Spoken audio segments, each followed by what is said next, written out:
पाहत आहात Loksamiksha news network आणि या आहेत आजच्या सुपरफास्ट न्यूज। या बातमीपत्राचे प्रायोजक आहेत नंदिनी कलेक्शन, फक्त महिलांचे परिपूर्ण दालन, माऊली निवास, कल्याण मंडपमच्या बाजूस, यशोधन नगर, परभणी।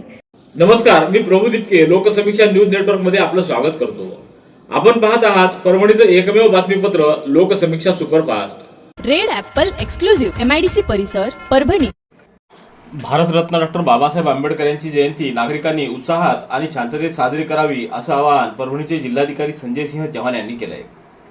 भारतरत्न डॉक्टर बाबासाहेब आंबेडकर यांच्या जयंतीच्या पार्श्वभूमीवर आज जिल्हा शांतता समितीची बैठक जिल्हाधिकारी कार्यालयात संपन्न झाली। त्यावेळी जिल्हाधिकाऱ्यांनी मार्गदर्शन केलं। या बैठकीला जिल्हा पोलीस अधीक्षक रवींद्रसिंह परदेशी, निवासी उपजिल्हाधिकारी अनुराधा ढालकरी, अप्पर पोलीस अधीक्षक सूरज गुंजाळ, महापालिका उपायुक्त प्रज्ञावंत कांबळे, जिल्हा परिषदेच्या अतिरिक्त मुख्य कार्यकारी अधिकारी रश्मी खांडेकर, समाज कल्याण विभागाचे सहाय्यक आयुक्त राजू येडके आदींसह संबंधित विभागाचे प्रमुख तसंच समितीचे सदस्य मोठ्या प्रमाणात उपस्थित होते। यावेळी जिल्हाधिकारी संजय सिंह चव्हाण यांनी उपस्थितांना विशेष अशी शपथ दिली आहे। मी डॉक्टर बाबासाहेब आंबेडकरांचा सैनिक, बाबासाहेबांचे विचार प्रत्यक्षात उतरवण्यासाठी त्यांचं महानपण, सामान्य जनतेप्रती असलेला त्यांचा दृष्टिकोन, त्यांनी दिलेली दीक्षा प्रत्यक्ष आयुष्यात अनुसरण्यासाठी मी शपथ घेतो की दिनांक 8 एप्रिल 2026 ते 14 एप्रिल 2026 या कालावधीत मद्यपान किंवा कोणतंही असं किंवा कुठल्याही नशा येणारा पदार्थाचं सेवन करणार नाही। ही प्रतिज्ञा मी प्रामाणिकपणे पाळीन आणि भविष्यामध्ये डॉक्टर बाबासाहेब आंबेडकरांचा भीम सैनिक म्हणून मला त्याचा अभिमान वाटेल। जय हिंद, जय भीम। डॉक्टर बाबासाहेब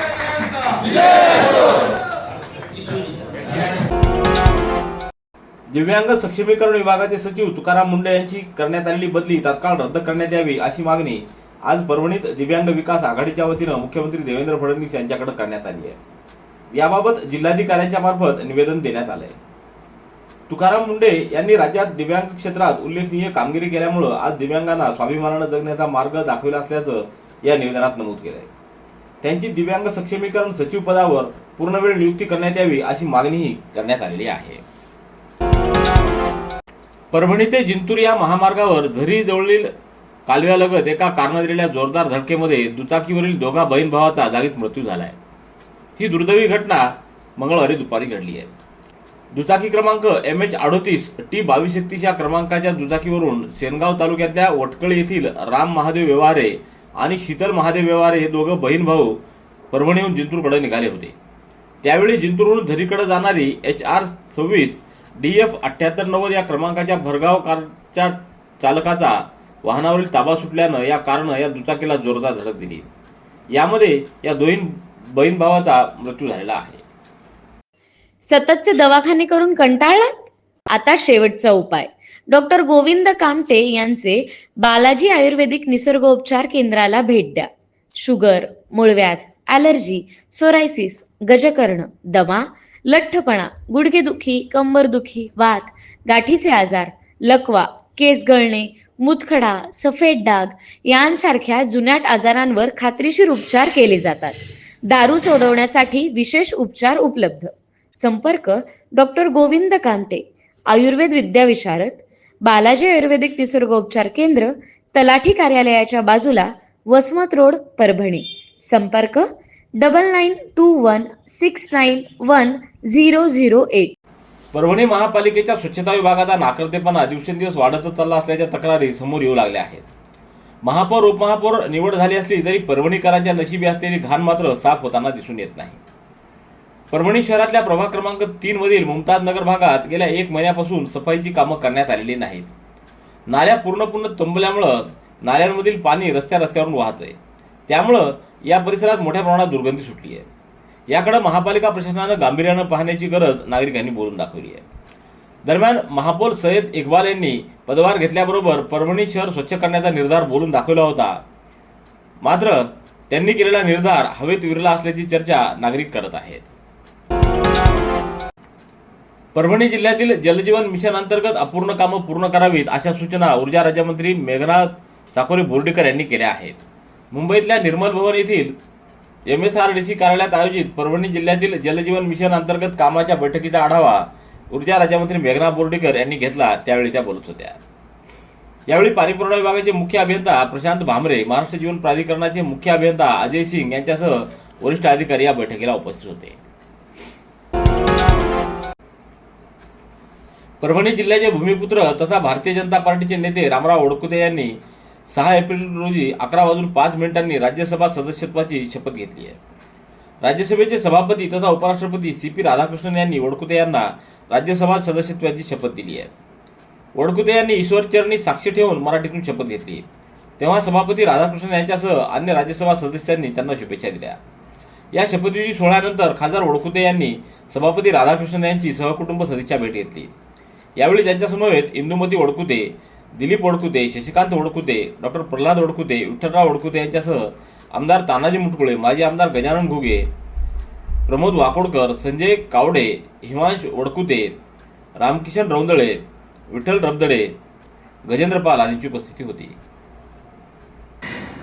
मी रामराव सखाराम वडकुते राज्यसभेचा सदस्य म्हणून निवडून आलो असल्याने ईश्वरात साक्ष शपथ घेतो की कायद्याद्वारे स्थापित झाले आहे अशा भारतीय संविधानाबद्दल मी खरी श्रद्धा व निष्ठा बाळगेन.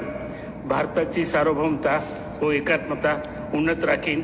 आता जे कर्तव्य मी हाती घेणार आहे ते निष्ठापूर्वक पार पाडेन. महानगरपालिकेच्या वतीनं 9 एप्रिल रोजी दुपारी 2:30 वाजता वसमत रस्त्यावरील बी रघुनाथ सभागृहामध्ये विशेष सर्वसाधारण सभेचं आयोजन करण्यात आले. या सभेला महापौर, उपमहापौर तसंच आयुक्त उपस्थित राहणार आहेत. या सभेमध्ये स्थायी समितीच्या एकूण 16 सदस्यांची नियुक्ती करण्याबाबत निर्णय घेण्यात येणार आहे. तर विशेष समितीवर सदस्य नियुक्त्याचा विषयही चर्चेसाठी समाविष्ट करण्यात आलेला आहे. या सभेला सर्व संबंधितांनी उपस्थित राहून सहकार्य करावं असं आवाहन प्रशासनाच्या वतीनं करण्यात आलंय. Red Apple furniture, smart furniture for smart people. Exclusive Parbhani शहरातील भव्य शोरूम रेड ॲपल एक्सक्लुझिव्ह. भारतातील स्मार्ट फर्निचर ब्रँड आता आपल्या परभणी शहरामध्ये. हो, आता आपल्या परभणी शहरामध्ये. या अंतर्गत ऑफिस, बेडरूम, डायनिंग, लिव्हिंग इत्यादी प्रकारचे फर्निचर आपणास मिळेल. Bedroom set, bed, dressing table, sofa set, कपाट, डायनिंग टेबल टीपॉय आणि स्टील फर्निचर इत्यादी सर्व प्रकारचे फर्निचर तेही आकर्षक किमतीमध्ये उपलब्ध आहे. एक वेळ अवश्य भेट द्या. रेड ॲपल फर्निचर, MIDC परिसर, भारतीय स्टेट बँकेच्या जवळ, परभणी.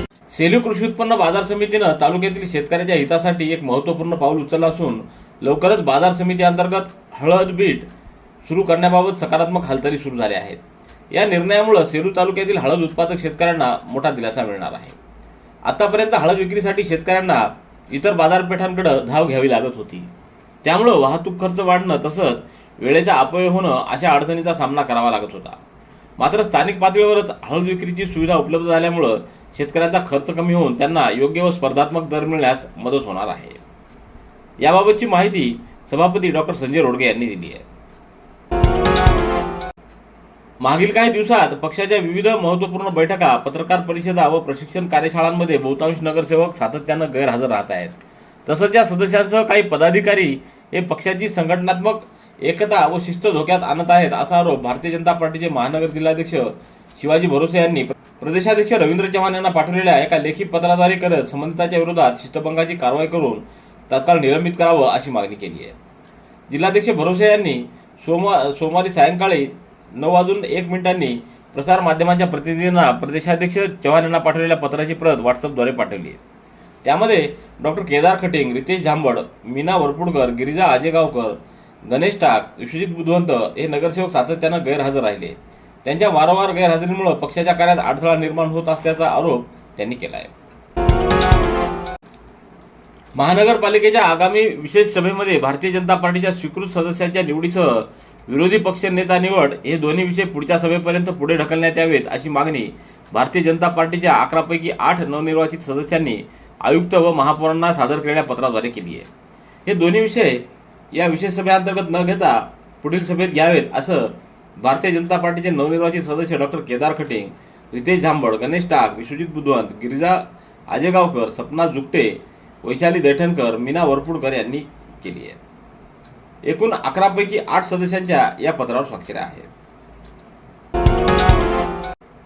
विद्यार्थ्यांना अभ्यासक्रमातील ज्ञानासोबतच जगातील इतर घडामोडींचं सामान्य ज्ञान तसंच विज्ञानाची मूलभूत संकल्पना व गणितीय सूत्रांचं उपयोजन अवगत करणं आवश्यक आहे. यासाठी शाळांनी विविध स्पर्धा परीक्षात्मक उपक्रम राबवून विद्यार्थ्यांचं व्यक्तिमत्व अधिक प्रभावी करावं असं मत जिल्हा परिषदेचे सदस्य तथा वाल्मिक शिक्षण प्रसारक मंडळाचे संचालक अजिंक्य नखाते यांनी केले. 7 एप्रिल रोजी पाथरीच्या शांताबाई नखाते प्राथमिक, माध्यमिक व उच्च माध्यमिक विद्यालयामध्ये पारितोषिक वितरण व वासंतिक वर्ग उद्घाटन समारंभाच्या प्रसंगी ते बोलत होते. अध्यक्षस्थानी प्रशासकीय अधिकारी रोहिदास टेंगसे तर प्रमुख पाहुणे म्हणून माजी विद्यार्थी डॉक्टर अजय तौर, मुख्याध्यापक एन यादव, के.एन. डाहळे, प्राचार्य आर.व्ही. कांबळे, उपमुख्याध्यापक एन.एस. जाधव, पी.एस. खरात आदींची उपस्थिती होती. देशाची राजधानी दिल्ली इथं नुकत्याच संपन्न झालेल्या अखिल भारतीय नागरी सेवा सांस्कृतिक स्पर्धेमध्ये परभणी जिल्ह्याचे लेखाधिकारी शिक्षण श्री दत्तात्रय राऊत यांनी उत्कृष्ट अभिनयाबद्दल सुवर्ण पदक व प्रशस्तीपत्र मिळवण्याचा बहुमान प्राप्त केला आहे. त्यांचं या कामगिरीबद्दल जय महाराष्ट्र शासकीय निमशासकीय संघटनेच्या वतीनं त्यांचा सत्कार करण्यात आला आहे. यावेळी सहाय्यक लेखाधिकारी राजेंद्र थोटे, संघटनेचे जिल्हाध्यक्ष सचिन भुरेवार, रामदास पवार, पंजाब भेरजे, दीपक शिंगोटे, गोविंदप्रसाद सोनी, शिवाजी चांदणे यांची उपस्थिती होती. रेड ॲपल एक्सक्लुझिव्ह MIDC परिसर परभणी.